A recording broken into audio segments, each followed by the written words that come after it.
Bonjour à tous, c'est vraiment un grand plaisir d'accueillir, même en visio, toujours un peu aux difficultés dues à la pandémie, quoi.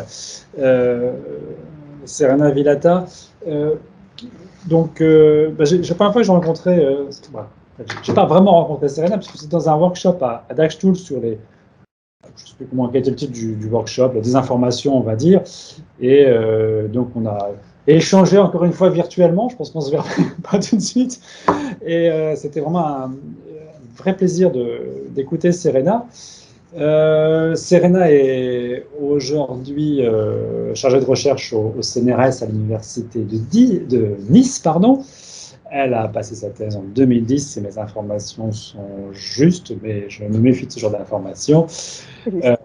Prix du jeune chercheur INRIA Académie des sciences, félicitations, et puis membre du comité national pilote d'éthique du numérique. Donc, là, il y a plein de raisons pour t'avoir invité, et une des raisons, c'est, comme tu le sais, nous on travaille beaucoup sur à la fois tout ce qui est cybersécurité, tout ce qui est IA. Nous avons beaucoup d'actions aussi avec les juristes, et le problème, les problèmes qui t'intéressent nous intéressent, même si parfois nous n'avons peut-être pas forcément directement le même point de vue. Et donc c'est fait partie des raisons pour lesquelles nous t'avons invité à ce colloquium. Je te laisse la parole. Merci beaucoup, merci pour cette présentation. Et merci pour l'invitation. Ça me fait très plaisir d'être là, même si c'est pas trop de vrai. Alors, est-ce que vous voyez mes slides? Oui, oui. Oui, parfait. OK, alors, je vais faire la présentation en anglais. Attends, on ne t'entend plus. Est-ce que vous m'entendez? Oui. Oui, ça va? OK. Ça va, très bien. Super. Alors, je vais faire la présentation en anglais pour que ce soit parlante pour tout le monde. Et après, bien sûr, je suis prête à répondre à vos questions en français ou en anglais. Alors, well, this talk is about natural language argumentation quality. So argumentation is really my main research field. I work in argumentation since my PhD thesis, and argumentation is a research field which is a main field in knowledge representation and reasoning, in order to build decisions, to explain our decisions to the other actors we are collaborating with, which could be institutions, but also other persons or artificial agents. And then this field evolved towards addressing the issue of identifying, classifying, and analyzing arguments from real text. And this is really my main research field nowadays, meaning that I try to couple together the reasoning part in argumentation and the real arguments we mind from text, so that I don't work, let's say, with let's say abstract examples, but concrete arguments present in text. And of course, when we imagine to identify arguments in different kinds of text, which could be, for instance, text from social networks, text in the clinical context, like for instance clinical trials, abstracts, or in the political domain, which is a domain I will investigate more into the details during this presentation. Well, there is an implicit need to assess also the quality of these arguments. And this quality assessment ideally should be done automatically, because otherwise we cannot really analyze, we cannot do that at the scale of all the arguments. Sorry, Serena. Oui. On voit juste uniquement ton premier transparent. Oui, je suis toujours là. Ok, pas de souci. C'est bon. Excuse-moi, je ne dis plus rien.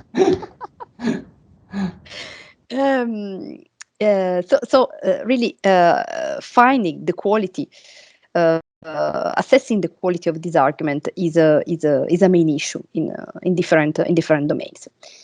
So the problem is that when we think to this task, which is a kind of a very, let's say, in a way, it's very intuitive task.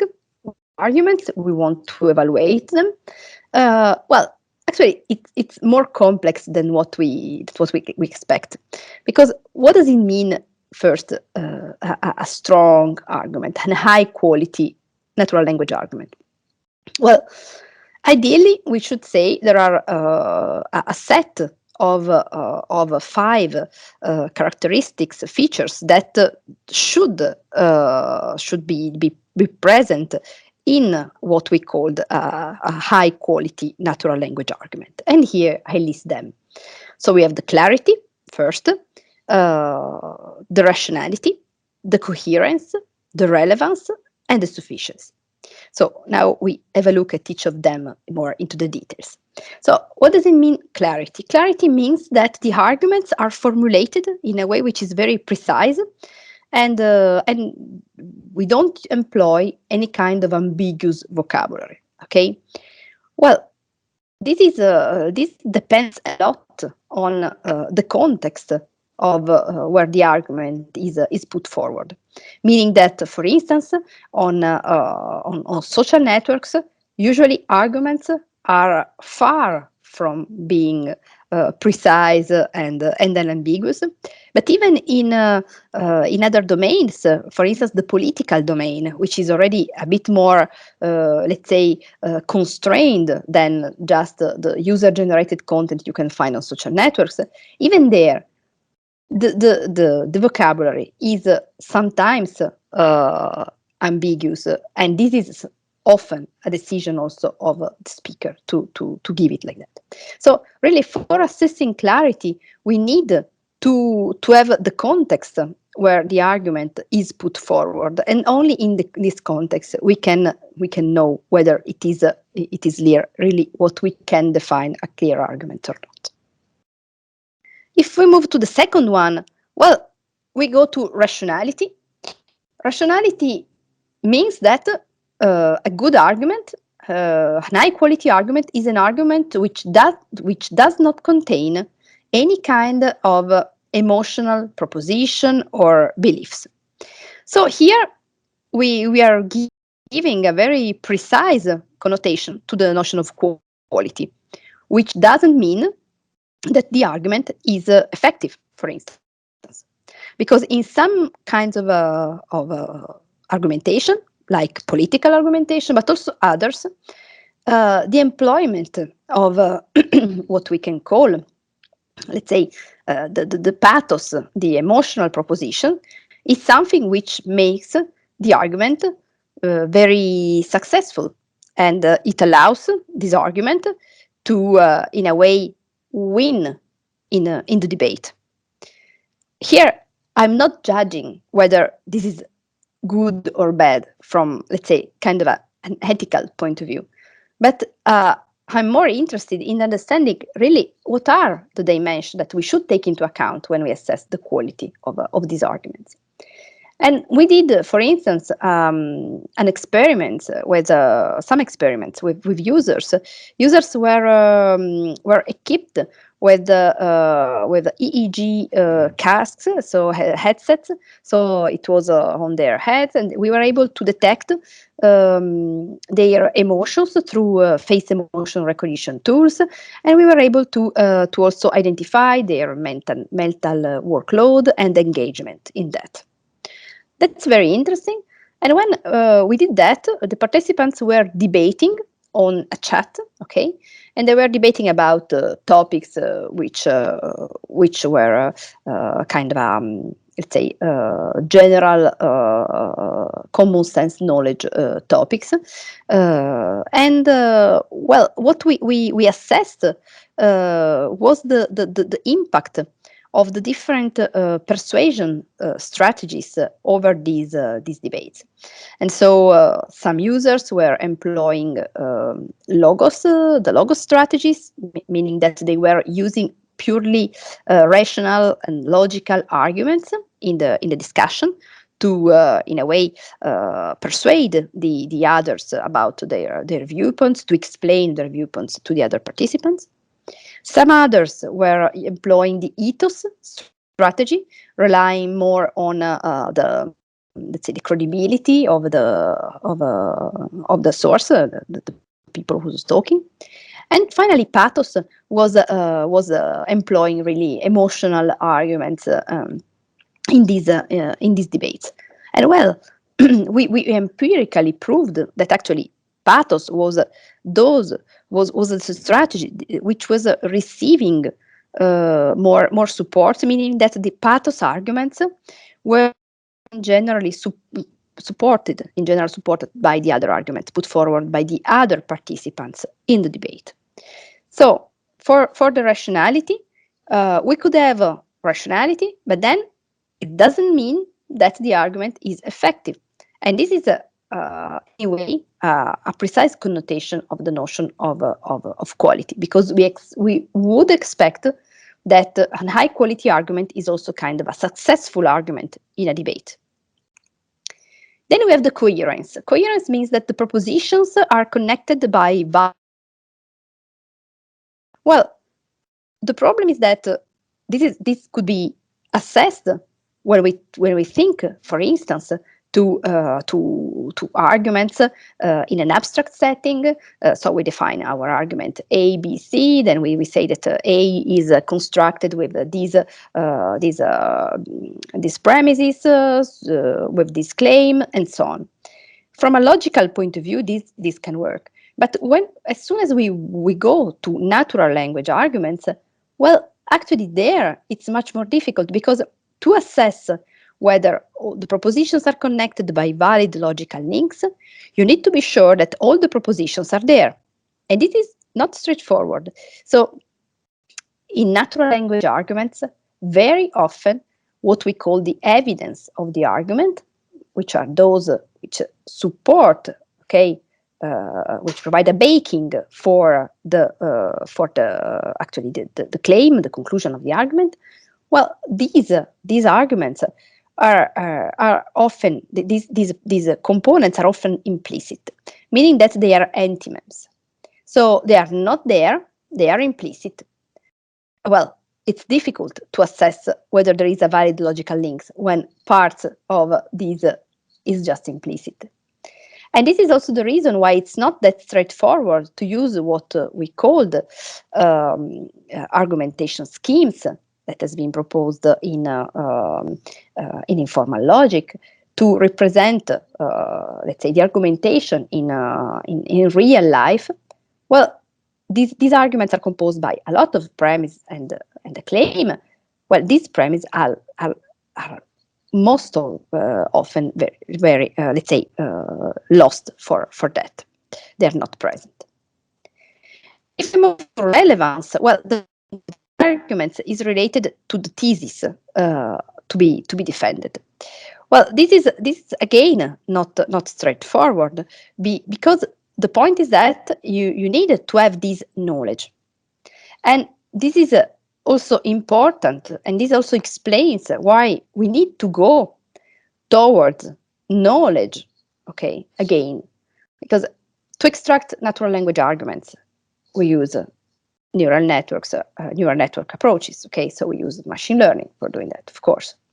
But then the problem with this kind of applications is that there is something else which we need to capture, which we need to give to the system to really be able then to move a step forward, not just say, okay, this sentence is an argument, but also assessing its quality, for instance, verifying whether there is, for instance, a fallacious argument, and so on. This cannot be done just by looking at this single sentence.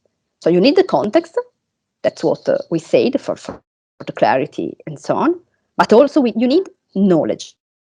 And it is this knowledge that actually we as humans have, and we are able to use it, to employ it in such a way that we can assess, in a way, we assess the quality of the arguments we receive from the others, and in a way, we take decision based on the assessment of this quality. So if we receive a low quality argument, we just discard it, or anyway, we don't give a high priority to this. So we use the use of knowledge graphs could be an option to convey these to assess the results. And finally, we have sufficiency, which means that they give the argument enough scope to convince and take into the complexity of the issue without being redundant. So I think that the important part here is, in particular, without being redundant, and this is very important when you move to the generation of arguments. You want to generate arguments. You want to generate ideally high quality arguments. Well, there is the point, which is the sufficiency, which is not straightforward. You need to provide enough information such that the argument is solid, okay? But you don't you have to avoid repetitiveness and so on. But is it enough to assess sufficiency? It is not. It is not just a matter of repeatedness. But then how to, let's say, concretely put, operationalize these words, enough no scope. Enough with respect to what? Okay. So this is really a challenge for us now that, in a way, the argumentation pipeline is defined, meaning that we know how to extract argument from text and how to extract the relations among them. Depends on the text, but still kind of, I think this area is quite assessed now. Well, now to move forward, just to make a step forward in the direction of quality checking, this makes this opens a lot of challenges. And then there are also some considerations, like the fact that what does it mean to have a high quality argument? What does it mean? Well, first there is the context, as we said, where the argument is proposed. So the same argument can be, let's say, a good argument, a high quality argument in one context, and it cannot be considered a high quality argument in another context. So it depends a lot on that. The audience change, okay? So an argument which I judge as being of high quality because it provides me enough information, it is efficient, it is clear, and so on, could be missing some elements for other people that have different background knowledge and so on. And then there are a lot of work in argumentation to characterize the strengths of the argument, and then to rank the arguments to be, let's say, to as being acceptable depending on their strength. Is it the same when we talk about strength? Are we also talking about quality? So this is a kind of a, let's say, an open question, because sometimes they could coincide, and in other cases they cannot. And also, when we talk about quality, we can. I was talking about high quality, low quality, so kind of a strong, weak arguments.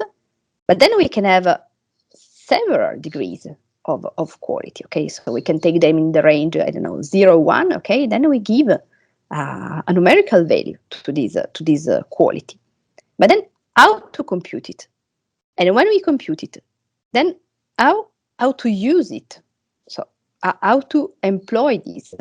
Do we want to put all the characteristics I mentioned before in just one degree, which gives the whole scoring? Don't we want to keep them separate, because sometimes in certain contexts, one quality dimension is more important than the others. Well, these are all open questions. I'm not answering many questions during this talk. I'm mainly proposing you open challenges in the field. And then quality, really, it's really associated to different meanings depending on the kind of natural language argument we are dealing with, because they are not all the same. So I will take two use cases just to illustrate what I'm talking about on concrete examples. So in political debates, I will show you what we call weak arguments, we call fallacious arguments. So these are bad quality arguments, also because they have the objective to mislead the audience. And this is also linked to my interest for the detection of disinformation online, and also to the generation of counter arguments to counter this disinformation. And then we have persuasive essays as another example, where really we proposed 3 metrics to assess the argument quality of these metrics. So let's start with the political debates. Well, for political on the presidential campaigns at the US, and we have taken really a huge range of debates from 1960, so Nixon Kennedy, to 2016, where we have Trump Clinton.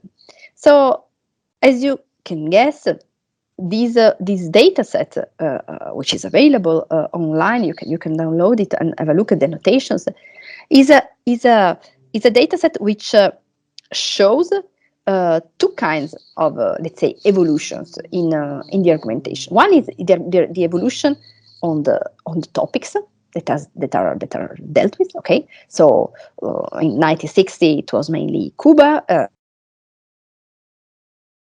2016,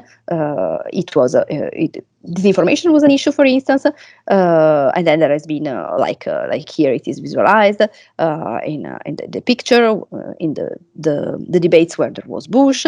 It was mainly the Iraq War. Okay, so the topics really evolved and changed. Some of the topics are never let's say discussed are discussed just in one political campaign, and then for all the other political debates they never tackle it again.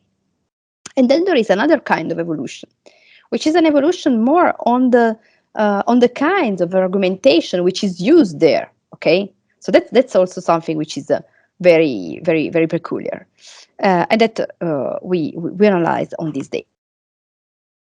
So more precisely, what we did is that we collected all these debates from the Commission of Presidential Debates, and we annotated it with argument components, so claims and premise, and with the relations of attack and support. As you can see, it's quite standard annotated data set, because in argument mining we mainly run supervised learning, supervised machine learning, so we need some kind of a ground truth. We need some kind of gold standard. And so we have about 30,000 argument components and about 25,000 relations. The annotation has been carried out by expert annotators. We computed the inter-annotator agreement, which was okay. It's a moderate to fair agreement, but given the difficulty of the task, it was a kind of a satisfactory result. And this is the overall view of the data set we collected. So you have the candidates, how many turns we have, so and also the type of debates, and you have the number of speech turns, the number of sentences, and the number of tokens. So as you can see, it's quite a huge data set.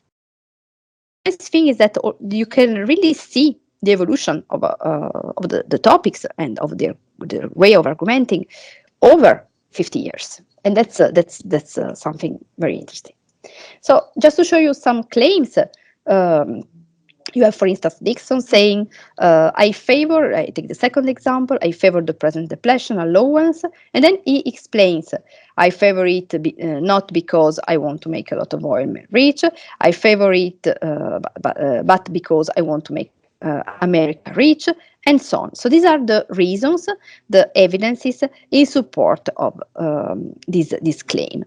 And for premises, we can take, for instance, Clinton. So you have, it says, we have 10.5 million more jobs, a faster job growth rate than under any Republican administration since the 20s. We have record numbers of new small businesses. We have the biggest drop in the number of people in poverty in 27 years. These are all evidence in support of the claim, which is, I think it's clear that we are better off than we were 4 years ago. So that's the conclusion supported by these claims. So what we do is that we do that, and then we generate what we call an argumentation graph, where the nodes are the argument components and the relations are relations of attack and support, showing how the different arguments are constructed and how each argument relates, how it is linked to arguments. Like in this case, we have a support relation between premise 1, 2, and 3 to the claim 1. And finally, this is kind of a result. We have supports, and then we have also attacks. Now they're not present in these pictures. They are dashed arrows. But you can really have an overall view also because these debates are huge. I mean, several topics are tackled there. So we did an experimental setting, which was a kind of a, let's say, standard, okay? We divided the task into, first we want to detect what are the argumentative sentences. Once we have the argumentative sentences, we want to detect argument components, so premise and claims. And then we want to detect whether there is a link between two argument components. And if there is a link, then we want to label this link, so classify this relation as being a support or an attack. And here there are the results. I mean, I don't spend too much time on the results because I mean we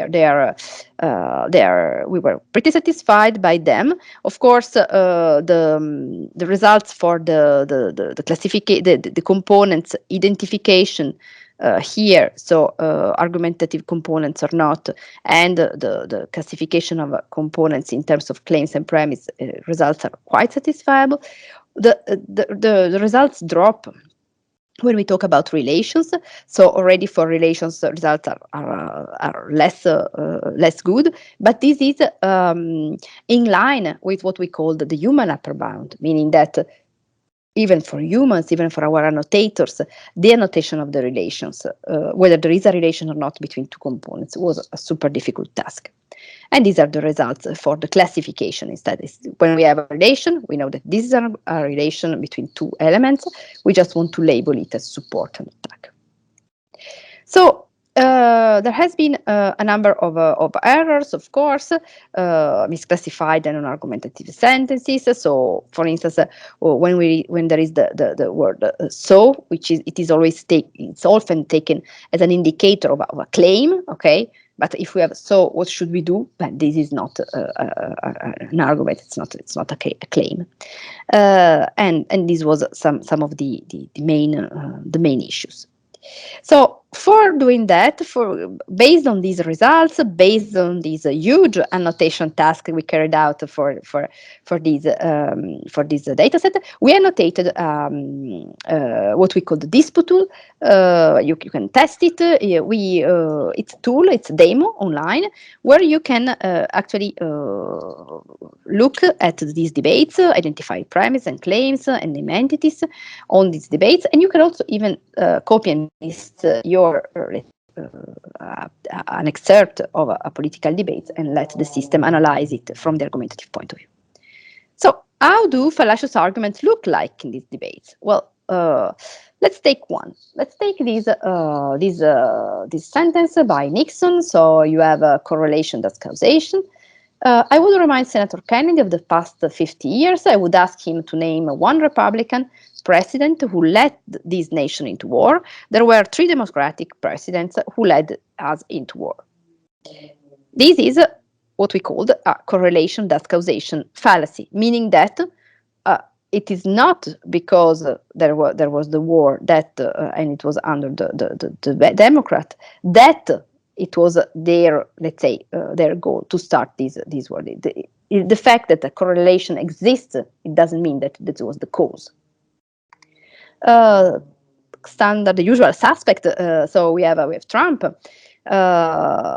He talks about an event. It was local room talk, as I told you. That was local room talk. I'm not proud of it. I'm a person who has great respect for people, for my family, for the people of this country, and certainly not proud of it. But that was something that happened. If you look at Bill Clinton, far worse, minor words, and his was action. He was what he's done to women. So this is really an ad hominem attack, a personal attack to the people. Also, this is something we would like to identify. And then in these fallacies, there are also fallacious arguments, which has the purpose of, anyway, mislead the audience, but kind of in a pathos-like way. Meaning that, for instance, there is a description by Kerry saying, I was at the forum with Michael J. Fox the other day in New Hampshire, who's suffering from Parkinson, and he wants us to do stem cell, embryonic stem cell, and this fellow stood up and he was quivering. His whole body was shaking from the nerve disease, this muscular disease that he had, and he said to me and to the whole hall, he said, don't take away my hope, because my hope is what keeps me going. Okay, and this is an appeal to emotion, and this is also a fallacious argument. So what we are currently doing is working on the detection of this fallacious argument. Actually, we took also other fallacious arguments like appeal to authority, appeal to false cause, argument by repetition, slogans, which are also fallacious arguments, and we can have different examples. And we are tackling the issue of classifying these from text. Of course, this is very complex because at the moment we are doing that kind of a, let's say surface level, meaning from on the text point of view. But of course, the fallacious arguments are much more. So for these classes, you can do that looking at the text. But for more complex classes, you can have you want, or for some examples, you want to go into reasoning. So, for instance, for the false cause fallacy, a statement does not contain the fallacy of false cause if the candidate explicitly explains the reason why the second event is caused by the first event. But it is difficult to be identified automatically. And in a way, we need to inject common sense knowledge and specialized knowledge in the domain, like, for instance, US politics, to address this reasoning step and really putting together the mining and the reasoning all together. And then a few words on persuasive essays. Well, persuasive essays are another domain.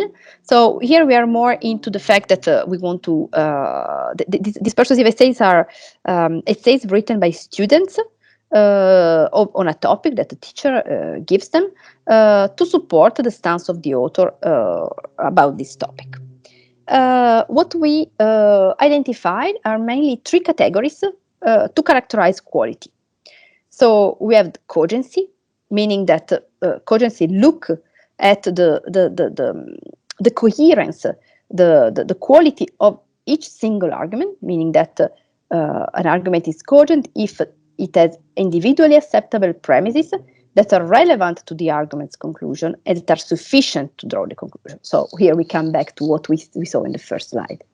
And then we have reasonableness, a bit different.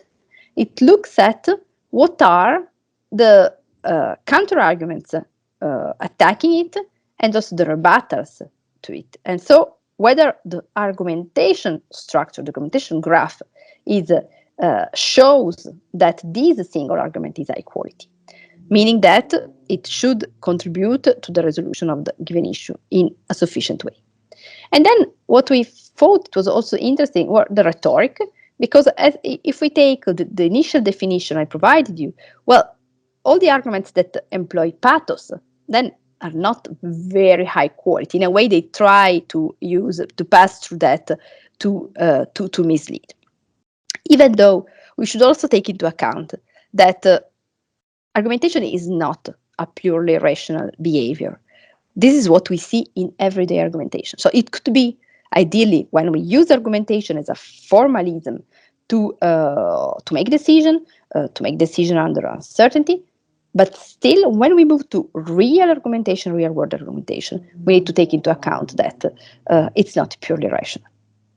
And so here, for instance, we use a number of critical questions to identify, to assess the quality. So for instance, for cogency, the critical questions that are actually, it's not us inventing them, but they're present in social science studies.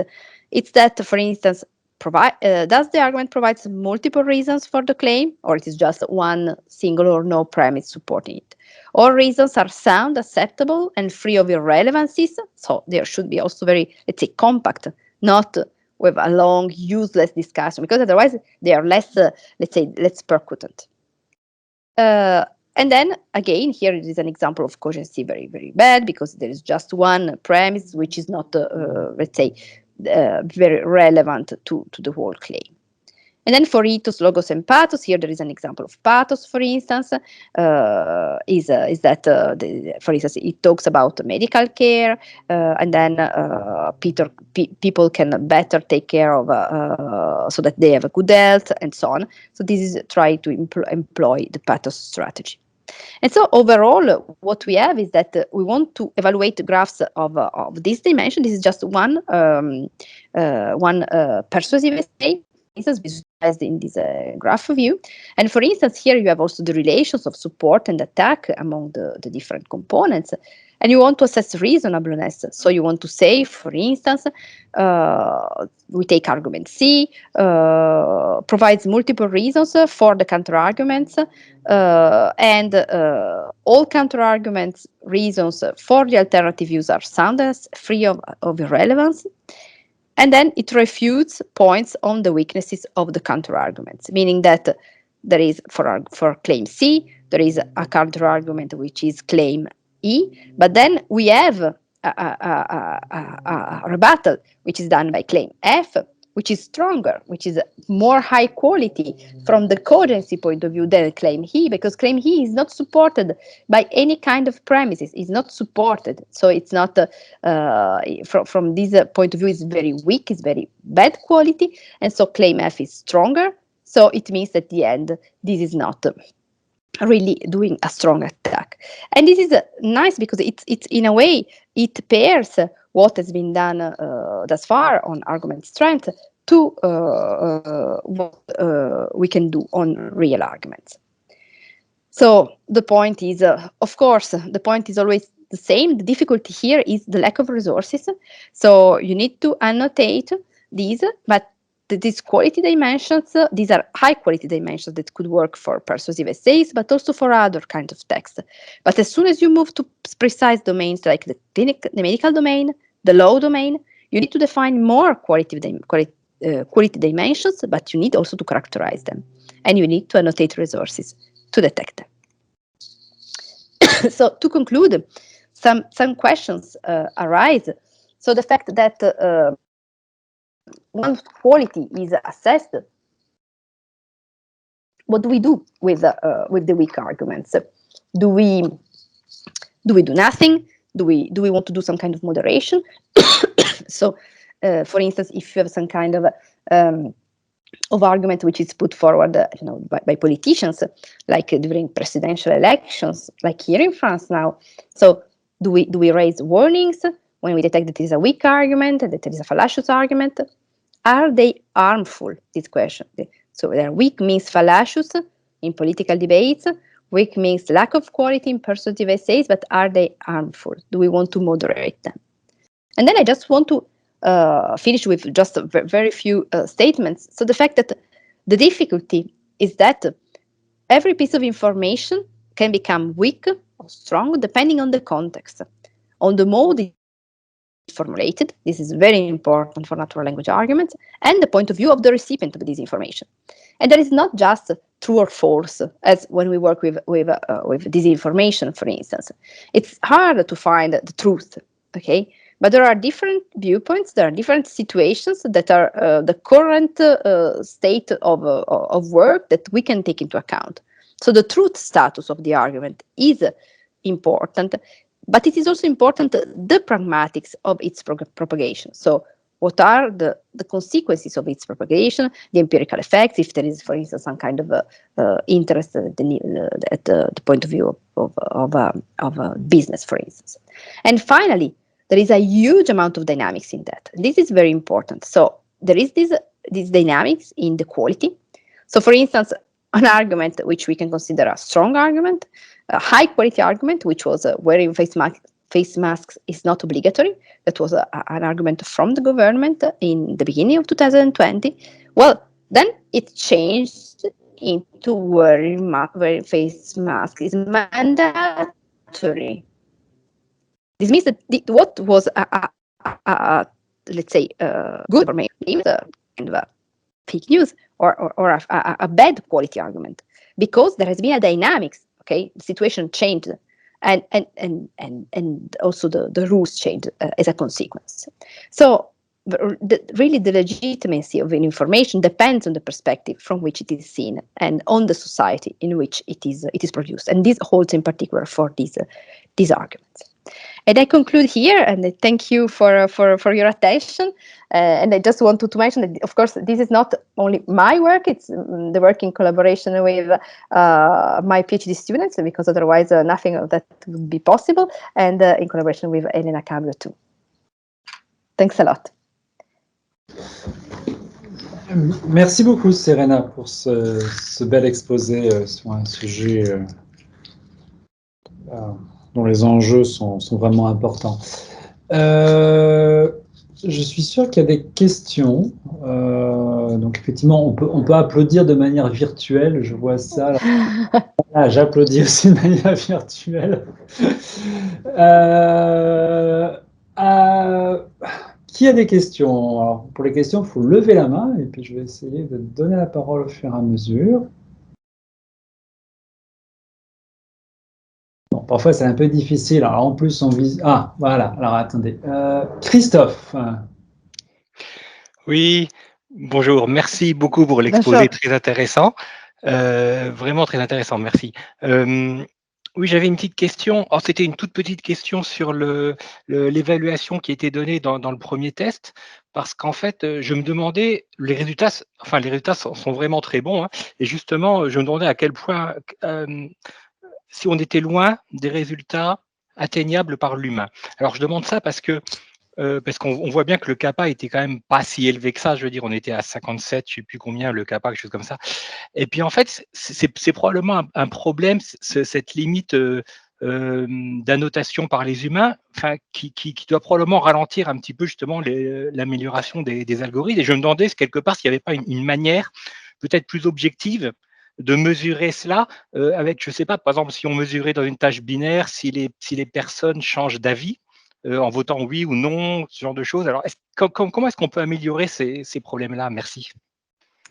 Merci pour votre question. C'est d'ailleurs une très bonne question, parce que c'est absolument vrai que cette tâche disons, de construction des jeux de données, qui finalement est précieuse pour la communauté, mais ça prend énormément de temps et c'est vraiment compliqué.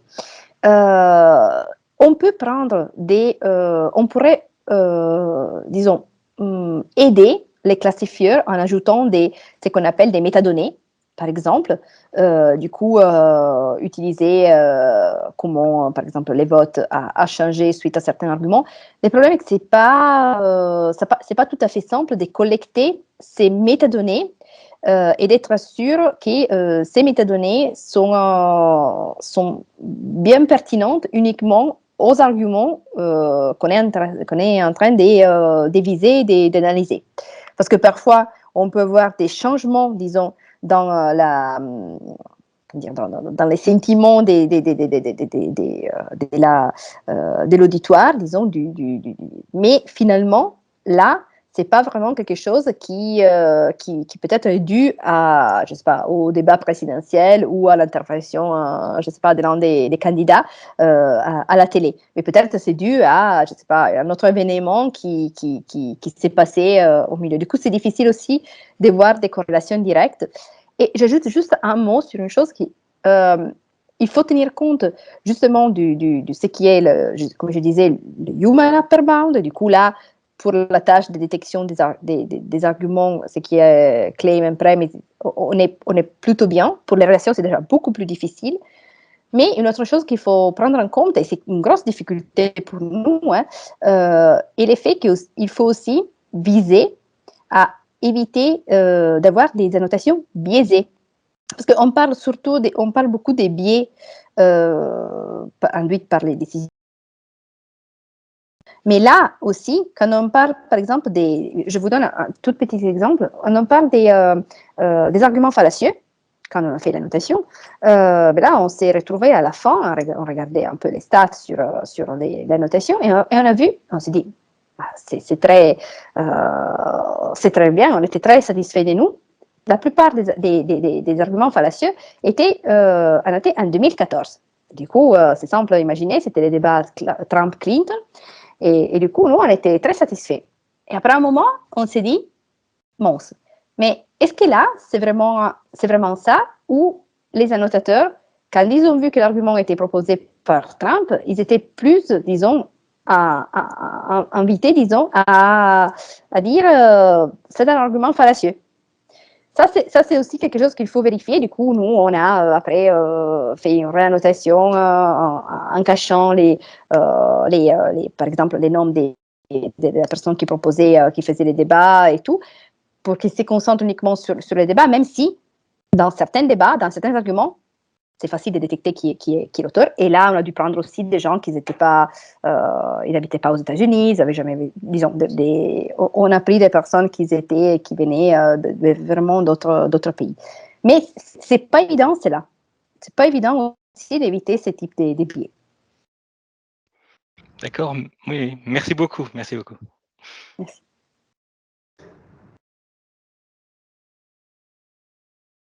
Est-ce que nous avons d'autres questions? Tristan. Bonjour, est-ce que vous m'entendez? Oui. Oui, oui. Ok. Moi, c'était pareil en fait, mais avant que vous le disiez, je me disais, parce que j'ai un peu d'expérience personnelle dans ces débats, surtout avec ces listes de fallacies, j'ai oublié le mot en français, et j'ai remarqué que vraiment les gens, une fois qu'ils ont ça, chaque argument d'un opposant, ça devient une fallacie. Et je me dis que je trouve cette tâche automatique un peu bizarre parce que pour moi, elle peut que en fait apprendre les biais des personnes et même philosophiquement, j'ai du mal à voir la force d'un argument indépendamment en fait des biais. Donc je me demandais s'il n'y avait pas des choses qui seraient peut-être, on retirait vraiment le contenu politique, on va dire, et réalité, et on se mettrait un peu dans un monde de probabilité un petit peu comme en psychologie sociale, économie expérimentale, où on essaie de faire imaginer des choses aux gens plutôt. Oui, c'est tout à fait une vraie problématique. Je n'ai pas vraiment une solution à cela. Nous, disons, je pense que la tâche est utile. Bien sûr, il faut aller plus, comme je disais, il ne faut pas s'arrêter à la surface, disons, juste faire cette classification, mais vraiment aller plus vers déjà les raisonnements, parce qu'il y a pas mal d'éléments de raisonnement qui sont importants, et aussi regarder toute la partie plutôt liée, nous par exemple on travaille avec des cognitive scientists sur ce sujet, parce que c'est aussi des sciences cognitives et des sociologies aussi. Parce que c'est pas que d'un point de vue informatique qu'on peut résoudre cette tâche. Merci.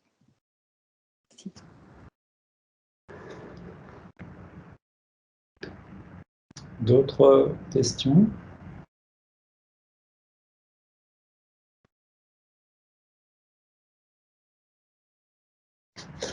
Moi, j'ai une petite question dans ce cas-là. Si on voit toute la difficulté de diagnostiquer, de dire que c'est un raisonnement, on va dire, fallacieux, ou quoi que ce soit, mais disons, si on s'éloigne un petit peu de ce côté fallacieux ou pas, mais simplement si on imagine un système qui soit capable de répondre des contre-arguments, c'est-à-dire qu'on discute et finalement le système propose de corriger le raisonnement de l'autre. Alors, avec tous les implicites que tu as donnés, c'est-à-dire qu'effectivement, quand on voit une déclaration de Donald Trump, on a tendance à dire c'est n'importe quoi, et donc on barre, mais même sans la lire, même s'il dit quelque chose qui peut être juste, je sais pas, je me suis levé à 8 h du matin, c'est faux, bah oui, c'est pas vrai quand même. Est-ce qu'on peut imaginer un tel système, disons que un tel système artificiel où le raisonnement permettrait vraiment de corriger certains raisonnements ou de faire réfléchir la personne en face qui reçoit le raisonnement? C'est une très bonne question. Alors, en effet, on est en train de travailler sur ce sujet plutôt par rapport à la désinformation et à la mésinformation en ligne, plutôt que pour les débats politiques. Mais en effet, c'est pas très, très loin. Et du coup, pour nous, le but est vraiment de générer des contre-arguments. Parce que juste dire, mais comme dans ces cas-là, juste dire, ça c'est un argument fallacieux, c'est pas très très utile, tant que dire ben là c'est une fausse nouvelle, ok, mais après ça c'est pas vraiment percutant pour l'auditoire, pour les utilisateurs, et ça va pas changer vraiment. Du coup, vraiment, pour développer ce qui est l'esprit critique des utilisateurs, c'est important d'arriver à générer des contre-arguments en effet, qui montrent, du coup, pas juste dire ça c'est un argument fallacieux ou dire ça c'est une fake news, mais dire ça c'est une fake news parce que. Et là, être capable de donner, ça c'est le but aussi de l'argumentation en général, donner vraiment des justifications qui expliquent pourquoi ça c'est une fake news. Bien sûr, ça c'est compliqué, parce qu'il faut voir les éléments pour répondre, et comme je disais à la fin, il n'y a pas vraiment une vérité. Et du coup, là aussi, disons, c'est très subtil. Dans certains arguments fallacieux que je vous ai montrés, tel que celui de Trump, là, c'était très facile. C'est des arguments évidents. Là, c'est une attaque ad hominem, c'est clair. Mais nous, on a vu énormément d'exemples dans les jeux de données où on se dirait, oui, ça pourrait être cet argument fallacieux, ça pourrait être aussi un autre type d'argument fallacieux. C'était vraiment très, très flou. Du coup, là, c'est plus compliqué pour ces cas-là de générer un contre-argument ou quand même une explication pour expliquer pourquoi c'est une fake news.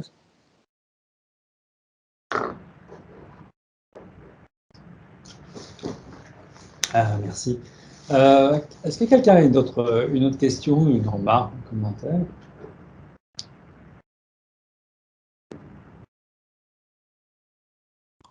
Je sais pas, est-ce que vous m'entendez? Non? Oui. Oui. Alors, je suis. Pardon, j'ai coupé la priorité à Marc Donner qui avait dû lever la main, je pense. Non, je ne sais pas. Vas-y. Oui, je passe après.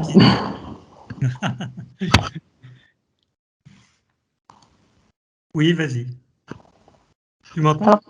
Je laisse la parole à Marc qui a levé la main.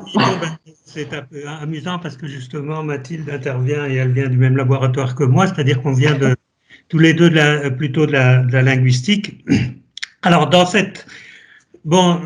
en écoutant venant de l'extérieur, forcément j'ai un point de vue différent, enfin pas forcément, mais dans ce cas-ci c'est certainement le cas. Bon, d'abord les différents critères, hein, clarity, etc., on retrouve les maximes de Grimes. Mais alors sur la question de quality, hein, vous parlez de weak arguments et par moment les weak arguments, vous dites ils sont fallacieux ou non. Mais en fait pour moi a priori weak argument c'est un argument qui n'est pas supported. Et vous le dites à un certain moment. Il n'y a pas suffisamment de nourriture pour nourrir cet argument. Hein, et donc, vous l'employez une fois d'une certaine façon, une fois de l'autre. Et donc, ça m'a, à un certain moment, ça m'a donné un peu de confusion. Mais surtout, la question qui m'a frappé, au fait, c'est que dans l'introduction, vous parlez de pathos. Et très souvent, nous, en argumentation, on dit qu'au plus, dans le discours politique surtout, au fait, il y a besoin de pathos pour nourrir cet argument. Et vous l'éliminez du système, si j'ai bien compris. Non, nous, on ne l'élimine pas du système, on les détecte. C'est juste qu'on souhaite détecter quand, dans un débat politique, là, on a utilisé du pathos, là, on a utilisé du ethos, et là, on a utilisé du logos. Mais on n'élimine rien. Oui, mais c'est juste pour identifier. Est-ce que vous ne dites pas que l'argument est moins convaincant parce qu'il y a du pathos? Non. Nous, on souhaite juste caractériser la qualité des arguments selon des différents axes. Et l'un de ces axes est l'axe de la stratégie persuasive. Là, c'est Aristote, on connaît. Du coup, on prend les trois et on donne cette étiquette, disons, ethos, pathos, logos, à l'argument. Mais on ne dit pas qui est plus faible ou moins faible. Ça dépend des applications. Si on prend des applications, par exemple, dans les domaines médicaux, je ne sais pas, s'ils utilisent des arguments, ça c'est en échangeant avec les médecins que j'ai découvert, ce n'est pas un argument qui est considéré très sérieux, parce que ça doit être très, très logique, au maximum, on utilise les ethos, mais pas pathos. Du coup, nous, on souhaite juste caractériser. Et du coup, donner des étiquettes sur la qualité par rapport à la cogency, reasonableness et rhétorique. Et c'est tout. D'accord. Alors, j'avais une deuxième question, si je peux me permettre. C'est dans quelle... vous y faites allusion aux sciences sociales à la fin. Dans quelle mesure est-ce que... certains sociologues diraient qu'au fait, un argument est d'autant plus persuasif qu'il est énoncé par une certaine personne. Hein, c'est-à-dire que ça dépend de la position de la personne dans la structure sociale. Si par exemple un président dit quelque chose, ce sera beaucoup plus persuasif que si moi je le dis. Hein, voilà. Hein, donc c'est Bourdieu qui parle beaucoup de ça. Et donc au fait, ou bien Foucault, Michel Foucault, hein, c'est-à-dire qu'au fait, la persuasion, elle dépend très très peu de l'énoncé lui-même. Il dépend de l'ensemble du contexte. Et donc dans cette mesure, dans quelle mesure est-ce que vous tenez compte de ce contexte de la personne qui parle, du contexte, si par exemple on parle de désescalade aujourd'hui par rapport à hier dans la guerre qui est en train de naître, ça n'aura pas le même poids. Hein, je suis tout à fait d'accord avec vous. Nous, on ne prend pas en compte les contextes, disons. C'est ça, on prend en compte, alors les contextes, on les prend en compte genre... alors, on prend en compte si quelqu'un peut être considéré un expert sur un certain sujet, et du coup, disons, là, l'éthos pourrait être un peu plus, disons, supporté, mais à part ça, on n'a pas les contextes, genre, il y a une guerre, ainsi de suite. On n'a pas les contextes qui associent à ça. On prend juste les textes. Et ça, c'est bien sûr un problème. Je suis d'accord. C'est pour ça que je disais, il faut enrichir avec des connaissances. D'accord. Tel Voilà, je vous remercie. Merci. Et là, il y avait une autre question. Oui, c'est Mathilde. J'ai jamais su comment mettre la petite main sur Teams. Hein, c'est pas grave. Merci beaucoup. Alors, je dis assez familièrement, je suis vachement intéressée par l'impact que peut avoir un... Alors, c'est peut-être pas forcément très très lié aux histoires d'arguments fallacieux, c'est peut-être plus général que ça, mais la question de prendre en compte les attaques, les contre-arguments déclenchés par... alors c'est compliqué parce qu'argument en français et en anglais, c'est pas on ne peut pas tout à fait la même chose. La capacité quantitative ou qualitative d'une prémisse, on va dire, enfin à déclencher une réaction orientée dans l'autre sens, moi ça m'interroge beaucoup sur...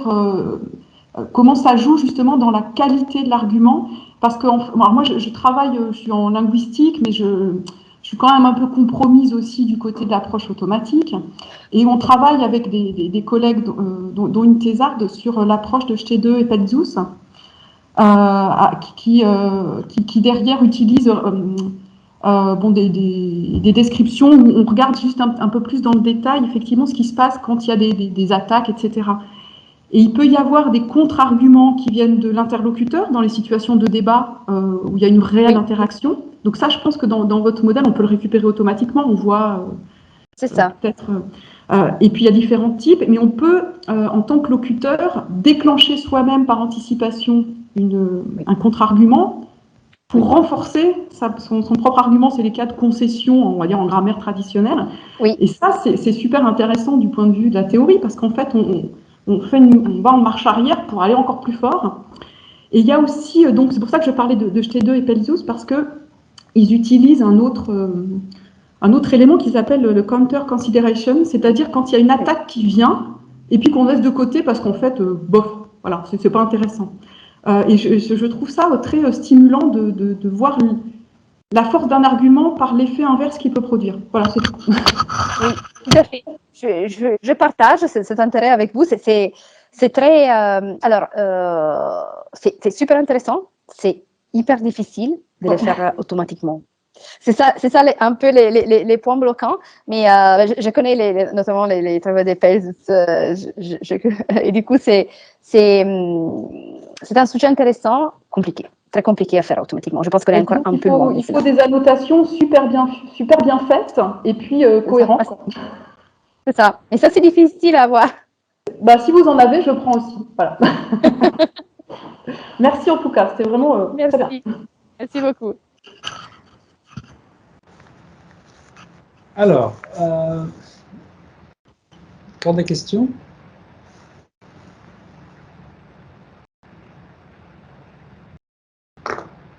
Bon, on a eu quand même pas mal de questions, c'était vraiment passionnant. Merci. Serena, le seul regret, c'est que tu sois à distance, mais bon, une autre fois. Alors, encore merci. Si je retrouve comment on fait pour applaudir, voilà, j'ai trouvé. Merci beaucoup pour l'invitation encore. Bravo. Et merci. on te remercie pour ce très bel exposé. Et puis, merci beaucoup. Bon après-midi à tout le monde. Voilà. Merci. Au revoir. Au revoir.